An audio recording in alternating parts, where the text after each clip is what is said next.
Ser Podcast. Las 8 de Hoy por Hoy en Ser Podcast.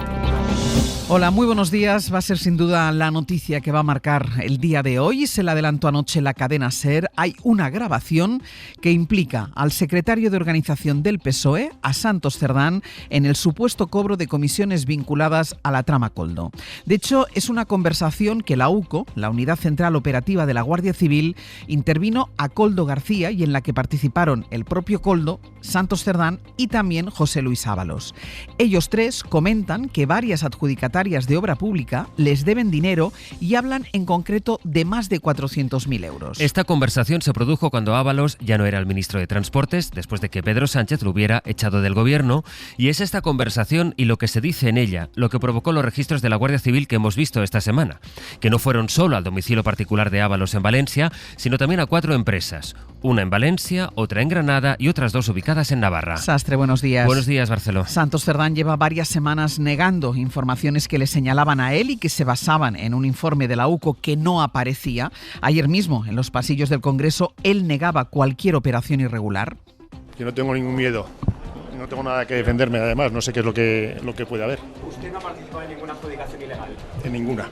Lo que ha aparecido, lo que hay ahora, es esta conversación en la que él mismo participa, en la que se habla del dinero que le deben unas adjudicatarias y que de hecho consta en el informe que la UCO ha enviado al juez del Supremo que está investigando el caso. Hoy por Hoy Noticias. Ser Podcast. La información la ha adelantado nuestro compañero Miguel Ángel Campos. Buenos días. Hola, buenos días, Ángeles. Campos, empecemos por lo que se dice en esa conversación y quiénes están en ella, que son Koldo García, José Luis Ábalos y también Santos Cerdán, que hablan de un dinero que en teoría se les debe. Efectivamente, en esa conversación grabada transcrita en el informe remitido por la UCO al Supremo el pasado 5 de junio, se escucha hablar a Santos Cerdán, a Ábalos y a Koldo de que hasta 4 constructoras les deben dinero, una cantidad superior a los 400.000 euros, según los investigadores, que supuestamente son el pago a cambio del amaño de adjudicaciones públicas de carreteras. Los detalles y supuestos ilícitos penales detectados con motivo de esa grabación, cohecho y tráfico de influencias, entre otros, fueron lo que motivó los registros de este martes al domicilio del propio Ábalos, así como a 4 empresas, 2, como decíais, ubicadas en Navarra, otra en Granada y una última en Valencia. Campos, decíamos que la conversación, que forma parte de ese informe de la UCO que ya tiene el Supremo, se produjo cuando Ábalos ya no era ministro de Transportes. Sí, es posterior a la salida de Ábalos del Ministerio de Transportes. Supuestamente fue grabada por Koldo García y la guardaba en sus dispositivos electrónicos. Y de momento la investigación está bajo secreto de sumario y la pregunta es qué va a pasar ahora y qué va a pasar con Santos Cerdán, porque recordemos, Santos Cerdán, Campos, es diputado y está aforado. Sí, todo apunta a que el juez instructor del Supremo, Leopoldo Puente, acabará reclamando el suplicatorio al Congreso para investigar a Santos Cerdán, aunque esta acción no va a ser inmediata. En primer lugar, el juez esperará al resultado de los registros practicados esta semana y probablemente a nuevas declaraciones de los implicados como Ábalos, Koldo y los empresarios bajo sospecha. El informe de la UCO, que todo apunta a que será hoy repartido a las partes, no detalla incrementos patrimoniales de Santos Cerdán. Sus bienes aún no han sido investigados dado su aforamiento. Campos, luego ampliamos en el abierto. Gracias. Hasta luego. Esta es la información, ¿eh? Hay una grabación que implica al actual número 3 del PSOE en el supuesto cobro de comisiones. Guillermo Lerma, buenos días. ¿Qué tal? Buenos días. Hasta ahora el PSOE había defendido y había cerrado filas con su secretario de organización y eso es lo que sigue haciendo después de que la SER contase anoche la noticia. Sí, el PSOE no da crédito a los datos que manejan esas fuentes de la investigación. Menos de media hora tardó el partido en reaccionar ayer de manera oficial y lo hizo para defender a su secretario de organización. Ferraz asegura que Santos Cerdán no ha participado ni mucho menos influido en adjudicaciones de obra pública. Jamás, dice el comunicado del partido, ha cobrado una comisión por ello. Eso es lo que el propio dirigente socialista ha trasladado a los suyos, que denuncian la indefensión que dicen está provocando las filtraciones en las últimas semanas. En el partido hay voces que no ocultan su conmoción y su preocupación por las informaciones. Ayer, en Hora 25, el ministro Álvarez aseguraba tener el mejor concepto del secretario de organización. Yo, desde luego, tengo la mejor opinión sobre Santos Cerdán y lo que sí le puedo decir, insisto, no conozco esta noticia, es que el Partido Socialista y este gobierno son ejemplares y son transparentes en su comportamiento y lo hemos demostrado en muchas ocasiones. En la Moncloa piden prudencia, no podemos opinar sobre un informe que aún no hemos leído y unas conversaciones de las que desconocemos el contexto, decían anoche fuentes de la presidencia del gobierno. Guille, gracias. Hasta luego. Una cosa, ha vuelto a salir el señor Cerdán ayer en los papeles de investigación de la UCO. ¿Le avala o no le avala? Segunda pregunta, señor Sánchez. Muchas gracias. Esto es lo que le preguntó ayer Feijóo a Sánchez en la sesión de control a primera hora. Por la noche, y conocida la noticia, el PP subió a sus redes sociales un vídeo creado por inteligencia artificial en el que se ve juntos en el mismo coche a Ábalos, Sánchez, Koldo y Cerdán. Esta historia comienza en 2017, cuando 4 amigos se recorrieron España en un Peugeot para ganar las primarias del PSOE. Y lo consiguieron. E incluso llegaron al gobierno.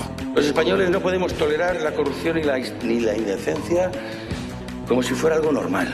7 años después, tenemos a Santos Cerdán implicado en un supuesto cobro de comisiones por adjudicaciones. Dice el PP en el tuit, queda uno, lo de uno mayúsculas para que caiga toda la banda, en referencia a Pedro Sánchez. Y en un mensaje que acaba de difundir la dirección del Partido Popular, piden con urgencia una rueda de prensa conjunta hoy mismo de Sánchez y de Cerdán. Dice que tras 43 días sin aparecer, hoy deben comparecer para explicar por qué todas las personas que rodean al presidente, esto es textual, se creen en el supuesto derecho de ganar dinero de forma irregular. Ni canutazo en el pasillo ni mensajitos en fuentes de comunicación. Rueda de prensa es lo que pide este mensaje de comunicación del PP, explicaciones, dimisiones y elecciones. Esta mañana vuelve a haber pleno en el Congreso, así que desde allí nos irá llegando todas las reacciones. De hecho, el PP pide a Sánchez y a Cerdán que aprovechen ese pleno precisamente para comparecer. El pleno de ayer ya estuvo marcado por el registro a la casa de Ábalos, que duró más de 9 horas y que llevó a los socios del Gobierno a pedirle explicaciones al PSOE. Se las pidió Podemos. Es evidente que el presidente del Gobierno no ha dado, desde mi punto de vista, explicaciones suficientes sobre por qué cesó al señor Ábalos en el verano del año 2021. Y en el caso de que esto se confirme, creo que el Partido Socialista tiene que reparar el daño y devolver hasta el último euro que se llevaron sus corruptos. Esto dijo Ione Belarra de Ábalos, del que habló también Rufián. A nadie se le escapa que forma parte o está en el epicentro de un caso que como mínimo pues huele fatal y veremos qué pasa. El portavoz de Esquerra habló del fiscal general, llamó al gobierno a poner pie en pared porque hay sectores que están en guerra y luego le preguntaron a Gabriel Rufián por Santos Cerdán. Esto es de ayer por la mañana, antes por tanto de que contásemos aquí en la SER esa grabación que la UCO ha enviado al juez del Supremo. Pero es que el señor Santos Cerdán, ¿qué tipo de causa judicial tiene encima? Aquí en este país un día se empieza a rumorear que hay un informe de la Guardia Civil contra alguien y se empieza a decir que es un corrupto. Pues es que este señor no tiene ningún tipo de informe encima, ningún tipo de causa judicial. Entonces, ¿defender a Santos Cerdán de qué? Son, insistimos, declaraciones previas a la información que les adelantamos anoche aquí en la SER. El PP viene pidiendo elecciones anticipadas y no las pide solo el PP o Emiliano García Paje. También las pide Felipe González, que ayer compartía precisamente con Paje este acto. ¿Qué le parece que se adelantasen las elecciones? Me parecería bien. ¿Está de acuerdo entonces con el señor Feijóo? ¿Con el señor Feijóo? Es que el señor Feijóo lo ha pedido también el señor Paje. Si lo ha pedido él, entonces estoy de acuerdo con Paje, pero no con Feijóo. Todo esto sucede cuando el Gobierno acaba de alcanzar un acuerdo que es histórico en Gibraltar, pero el propio Ejecutivo se ve acorralado por todos estos casos, por la conversación de Santos Cerdán, por el registro de la casa de Ábalos, del que le piden explicaciones sus propios socios. Y también por el inédito procesamiento del fiscal general del Estado, en cuyo contexto se produjo ayer la protesta de las asociaciones conservadoras de jueces y fiscales que pararon durante 10 minutos a las puertas de los juzgados en protesta por la ley que impulsa el ministro Bolaños y que reforma el Poder Judicial. Isabel Vega, buenos días. ¿Qué tal? Buenos días. Estas asociaciones van a ir a más, quieren organizar un paro general en la justicia mientras el Gobierno va a acelerar la reforma por la que protestan precisamente los jueces. Sí, porque ayer se celebraban paros de 10 minutos a las puertas de las sedes por todo el territorio nacional y se reclamaba la retirada de esas reformas, pero el telón de fondo era otro. Mi apoyo a los miembros del Tribunal Supremo y al resto de la carrera judicial que sufren todas estas actuaciones y presiones. Y vuelvo a reclamar el respeto institucional debido. Ese respeto no está reñido con un sistema garantista de recursos donde se pueden impugnar resoluciones judiciales que uno no comparte y también con el derecho a la libertad de expresión. La presidenta del Consejo General del Poder Judicial, Isabel Perello, pedía respeto frente a lo que llamaba presiones y contestaba el ministro de Justicia, Félix Bolaños, sin darse por interpelado, todo con el telón de fondo del procesamiento del fiscal general del Estado. Bolaños defiende sus reformas del sistema de justicia convencido de que lo que ahora genera debate a futuro será un gran consenso, pero la mayor parte de las asociaciones de jueces y fiscales no lo ve así.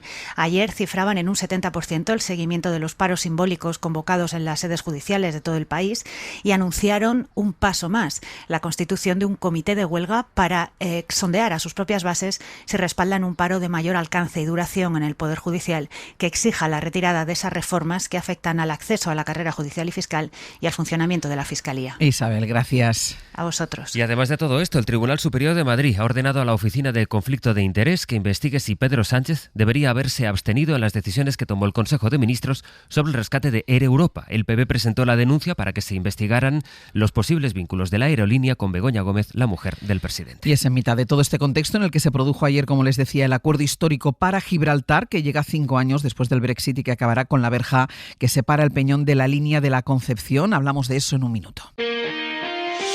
Hoy por hoy noticias. Ser Podcast. La verja hoy ya es cosa del pasado, aunque mañana todavía la podamos ver, todos hemos estado de acuerdo en que es cosa del pasado, porque hoy este acuerdo, que es un acuerdo histórico y definitivo, estructura un nuevo modelo de convivencia. Esto dijo anoche el ministro Álvarez en Hora 25 para valorar el acuerdo con Gibraltar, que no solo va a implicar la demolición de la verja, que será lo más simbólico, sino también el fin de los controles de personas y mercancías en una frontera por la que pasan a diario los 15.000 trabajadores del campo de Gibraltar que van al Peñón, Bruselas. Enrique García Pozo, buenos días. ¿Qué tal? Buenos días. El acuerdo, Enrique, venía fraguándose desde hace mucho tiempo, pero se cerró ayer al fin en Bruselas. Sí, han sido casi 4 años de negociaciones para encontrar la fórmula que finalmente acordaron ayer. El acuerdo elimina la verja y permite la libre circulación de personas y mercancías entre el campo de Gibraltar y el Peñón. La frontera se traslada al puerto y al aeropuerto. Allí agentes españoles realizarán el control de Schengen completo, mientras que los agentes gibraltareños seguirán realizando los controles que estaban realizando hasta ahora. Es un modelo dual, un doble control fronterizo. El acuerdo sienta también las bases de un futuro acuerdo aduanero y busca avanzar hacia una convergencia fiscal que garantice una competencia justa. Lo de ayer es un acuerdo político y ahora tendrá que convertirse en un texto jurídico, un texto que va a tener naturaleza de tratado y que tendrá que ser ratificado por el Parlamento Europeo, por el Consejo y por el Parlamento británico. Seguimos en el abierto, Enrique, gracias. A vosotros. Nos vamos a ir en directo a Algeciras para saber cómo empieza ahí el primer día de su nueva etapa, todavía con una verja que tienen los días contados. En la verja está nuestro compañero Rubén García. Rubén, buenos días. ¿Qué tal, Ángel? Buenos días. Sí, son las 8:14, eso sinónimo siempre, Ángel, de hora punta, ¿no? En este paso por la verja para miles de trabajadores transfronterizos, entran andando, muchos ya en patinete, otros en moto que se acumulan en las vías de acceso a Gibraltar.